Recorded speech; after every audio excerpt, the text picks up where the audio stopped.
Shivrajpur police station परिसरातील एका गावातील ही घटना आहे। अजय सिंह एका खासगी कंपनीत काम करतो। श्रावण महिन्यात तो खेरेश्वर घाटावर गंगा स्नान करण्यासाठी घराबाहेर पडला। त्याची पत्नी संगीता सिंह आणि त्याचा एकुलता एक मुलगा घरी होते, पण जेव्हा तो घरी परतला तेव्हा घरातील दृश्य पाहून त्याच्या पायाखालची जमीन सरकली।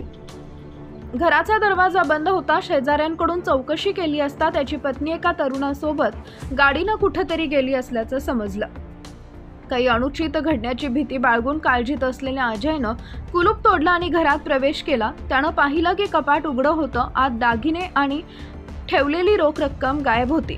अजयनं सांगितलं की त्याच्या पत्नीचं दीपक कटियार नावाच्या तरुणाशी प्रेमसंबंध होते।